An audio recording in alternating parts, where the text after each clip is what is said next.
of strength, skills, and style is a beautiful thing. So do you want to be the one or the one who gets left behind?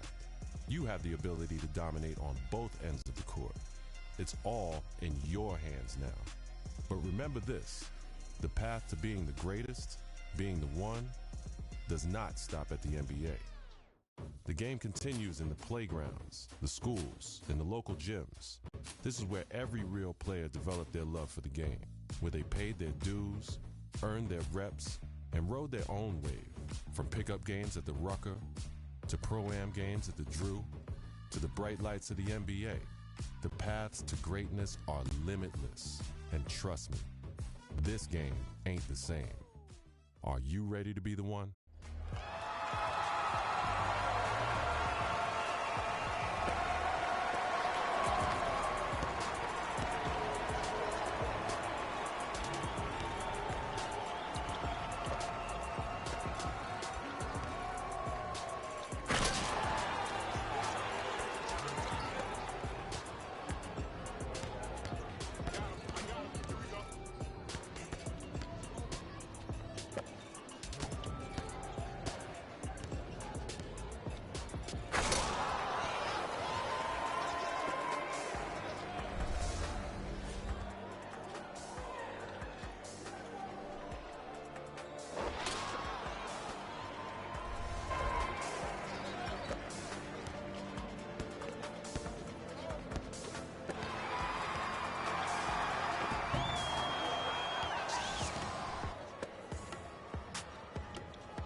you see the difference? You ready to be the one?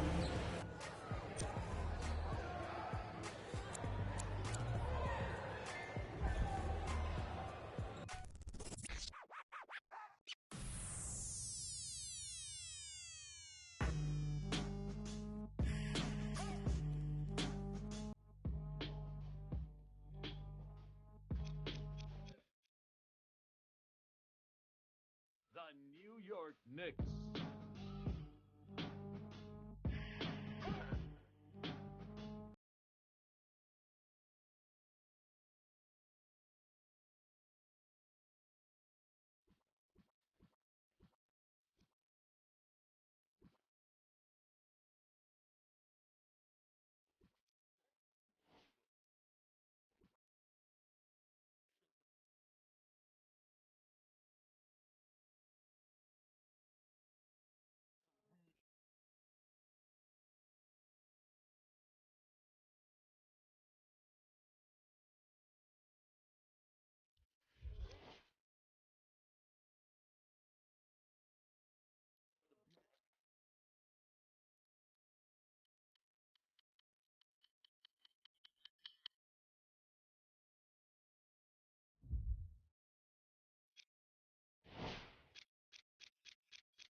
Let's start creating your look.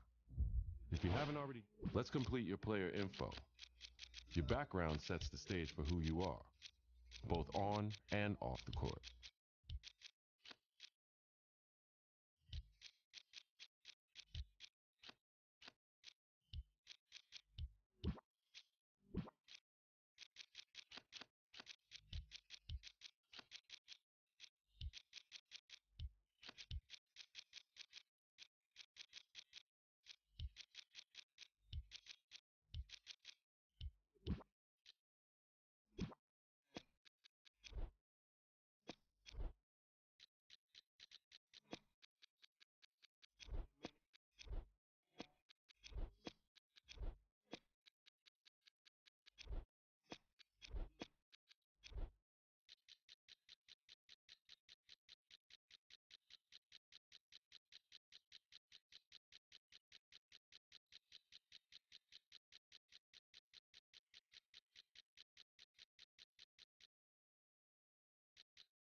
Let's start creating your look. If you haven't already done so, download the GameFace HD app. Scan your face in the game.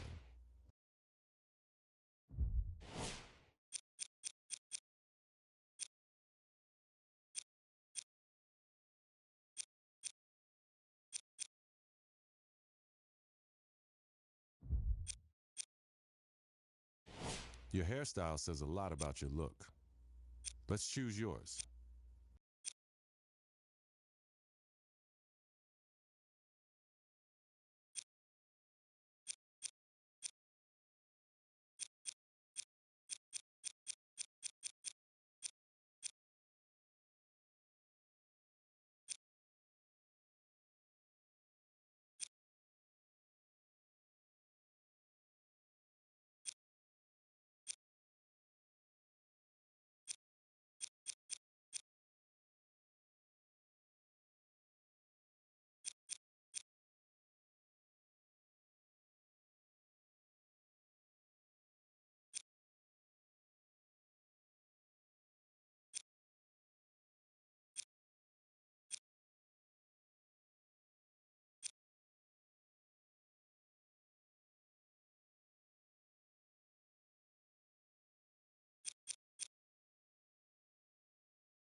Now it's time to decide what kind of player you want to be. First, let's choose your player type: guard, wing, or now, let's define your style of play. This will determine the impact you have on the court. Now, it's time to choose your player's height and weight. Every choice you make here will affect your player's physical capabilities, both good and bad. So choose wisely before you lock in.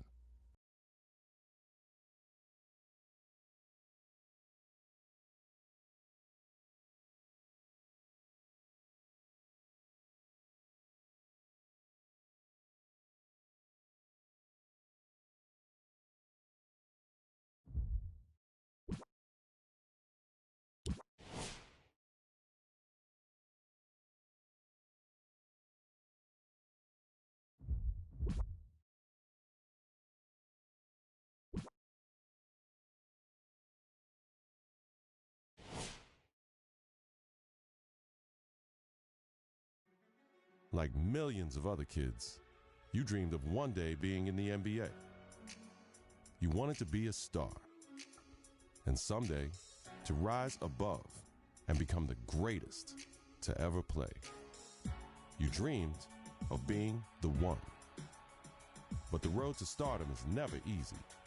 There are obstacles, injuries, and disappointments. Adversity is universal. It can happen to anyone at any time. And one day, it happened from being a guaranteed lottery pick to a kid who may never even play college ball again.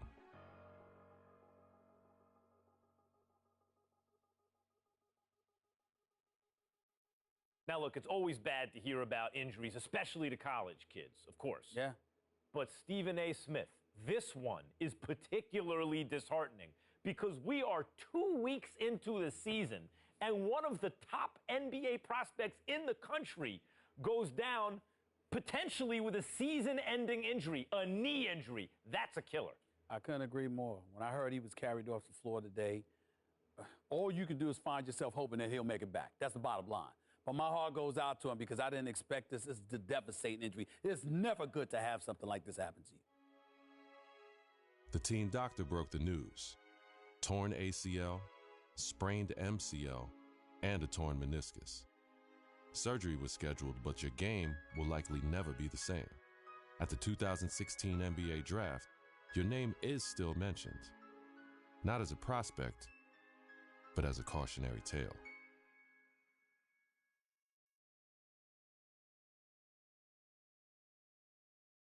Now, there's another huge story in this year's draft. A record number of underclassmen, 30 of them, undrafted.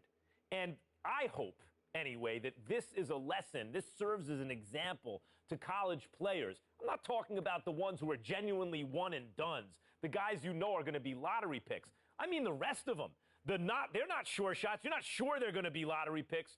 Don't just use the college system for a year thinking you're going to bounce. It doesn't work like that. If you don't have the talent, it doesn't work. You got to be cultivated in the system. Please. There you go again with your blanket generalizations. You know how you are, oh, Max, the woe is me, oh, my Lord. I can't take it. I just can't take it. It's a case-by-case basis. You can't just blanketly decide this should not be one and dones or this should be one and dones. You got to go on a case-by-case basis. Some dudes deserve to be one and dones. Some people don't. It's on a case-by-case basis. And that is my point. Thank you for making it for me. Every kid thinks they're the exception to the rule. And members of the media like, Stephen A. Smith, are encouraging these kids to come out early. Look, Max, bottom line is this. You got to take this into consideration. You had two dudes. They were called the Height brothers. Now, you had Nick Howard. This kid had a lot of promise. What does he do? He goes to college. Very uneventful first year, no doubt. The second year, he was pretty good. Here's the problem. The NBA, it's not about pretty good. You need to be great on the collegiate level, on the prep level, in summer leagues and what have you, in order for you to get the stature that you deserve. That's the bottom line. Pretty good ain't good enough to be that stud NBA. That's exactly my point. Let me finish. There's another example. I did say the Height brothers. I wasn't talking about one individual. I was talking about two. What happens? One and done in a different way. 1 year, one ACL injury later, and look where he's at now. His future is clearly uncertain. So you got to take advantage of that opportunity because you never know when an injury is going to cost you everything. Stephen A., listen to yourself. let's listen to yourself for a second. You give one argument for why a kid should come out early, a one-and-done situation. I can give you 30 arguments this morning alone why they should stay in school. And now you have to wonder what a kid like Nick Howard, who has given up his college eligibility, does next. What does he do next? First of all, don't sweat the technique. The argument, or one argument, as long as it's strong enough, that's all that matters. That's number one. Number two, the Hype Brothers was something special. What they really, really need to do. I'm going to tell you what they need to do, Mac. They need to get back to playing together. My sources are telling me the ACL injury has been completely healed. So go on a Pro-Am circuit. Go in summer leagues. Do what you got to do to get back on the court together to remind everybody of what you once were. Because once you pull that off, the sky's the limit. That's what they need to do. Get back to playing ball together, because when people see what you can do as one, the other arguments don't really matter. Like I said, don't sweat the technique.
This is New York City, the mecca of basketball. The original Rucker League began here in 1947. 9 years later, the tournament found a permanent home uptown at PS 156 Playground. Those early Rucker days showcased talents like Lou Alcindor, Wilt the Stilt, and Earl the Pearl. It's also where Julius Erving became the Doctor. In 1974, the park was respectfully renamed Holcomb Rucker Park in honor of the tournament founder. Now, many have influenced the growth of the Rucker since, but none more heavily than the late, great Greg Marius, founder of the EBC. Many would argue that the Ruck is the birthplace of true street ball and the crossover dribble. Considering New York City's penchant for flashy guard play, there are few who can challenge that. After the legendary exploits of Rucker alumni like Rod Strickland, Rafer Alston, and Kyrie Irving, it goes without saying that getting crossed up or banged on can happen to anybody at any given moment here. It's no wonder that this unassuming uptown playground has become the most widely recognized street ball court in the world. Rucker Park, Harlem.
Got some for him. Flash, bumble.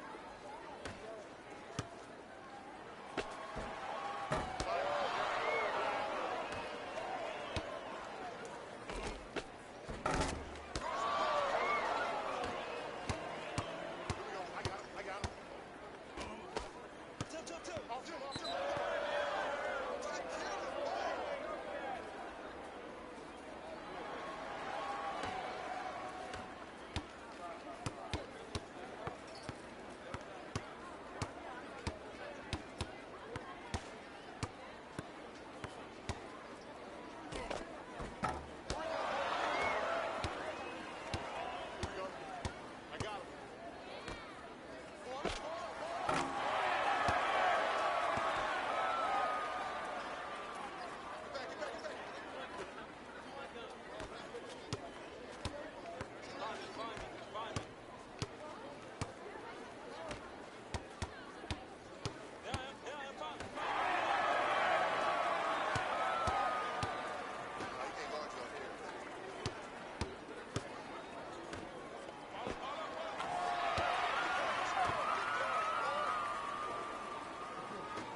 I got you.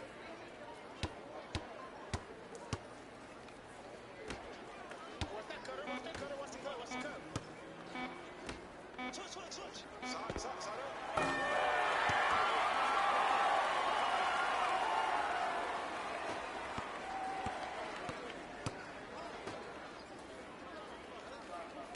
Can't go. You got a mismatch.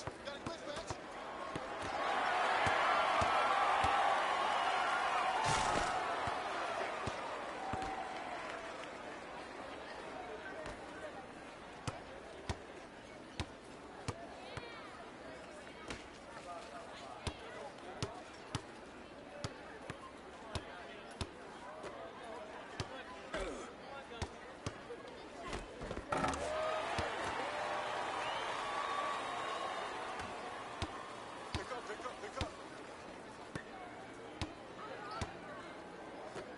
I'm right here.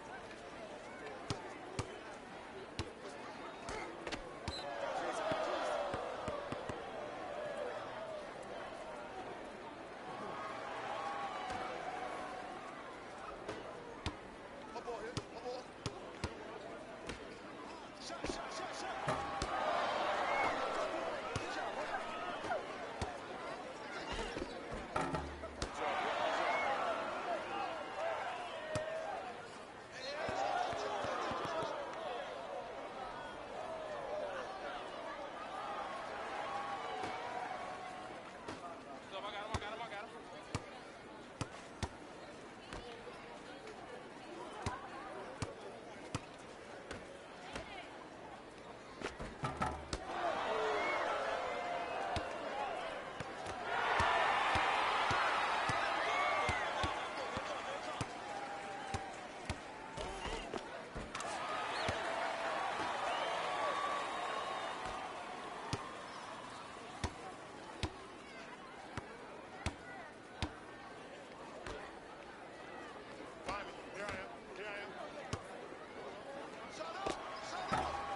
Play of the game.